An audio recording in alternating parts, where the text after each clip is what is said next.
the state of Illinois in several ways. More on those stories coming up at 7 o'clock. We're going to head over now to Matt and Chris for the Wise Guys. Got something cooking up his sleeve there. Yeah, so I'm holding that potato.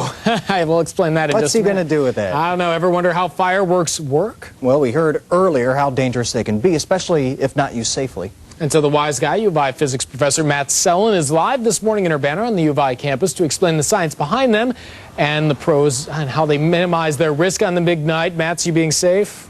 Yeah, so yeah, we're being very safe here. In fact, you should never try this at home ever. You know, we're highly trained professionals, and even though we do have kind of a lot of fun doing this stuff, you don't want to try this. Having said that, we're going to do this thing now. So we have several kind of cannon and explosive things to show you this morning.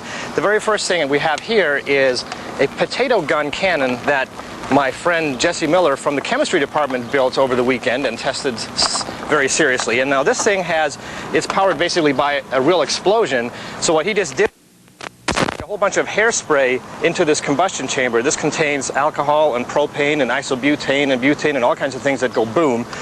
And he shoved a potato into this thing. It's a very tight squeezing fit into this, and when this thing explodes, the gases are going to expand very rapidly, and the potato is going to get shot against the side of the building, right? And the way he's going to ignite this is he's got two screws in here that are inside kind of close together, and when he pushes the high voltage power supply down there, and I noticed your wire came off, yeah, right, then we're going to see this thing shoot the potato. So we'll stand back, maybe if you can get the camera from sort of behind here so we can see both the recoil, which is kind of physicsy, and so on. So are on the count of three? Okay, so 1, 2, 3. Okay, so this thing launches potatoes when he does it at home 600 feet across the fields. What we did here was just launch it against the building. Now, I have some liquid nitrogen with me, and I want to blow up a watermelon because that's my favorite thing to do. And so I'm going to do that next. And then when we come back, I'm going to show you an even bigger cannon than the one that you just saw there, where I'm going to launch a ball 200 feet into the air. Okay, so we're going to do this thing.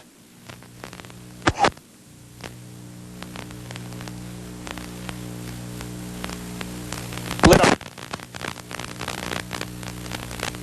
It's going to be inside this watermelon. Pick your thing up. Okay. Pick it up. Okay, so I don't know if this is working or not. You might want to move back. Okay, so you can see I got it in my face right here. Okay, so did you guys see that? Yeah, we saw that. It's Man, on my you're glasses. A mess, Matt. All right. A little more red with that red, white, and blue this morning. Yeah, so that was kind of cool.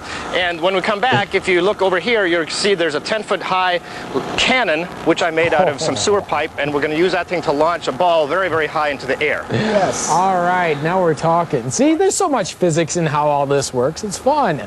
It's a lot of fun, but it's very safe, too. We have to keep that in mind. That's true, and you guys have been trained. I mean, you are a PhD. You guys know how to do these things. Right. So, all right, go clean up. We'll see you back here at 7:25. Absolutely. All right. And, of course, if you have questions for the Wise Guy, want to know more about all this science stuff, just send him an email to themorningshow@wcia.com or leave him a message on the feedback line. We'll get it to him. And don't forget the Wise Guy online at wiseguy.net. Blowing stuff up all in the name of science, right? Mm-hmm. Got to have some storm.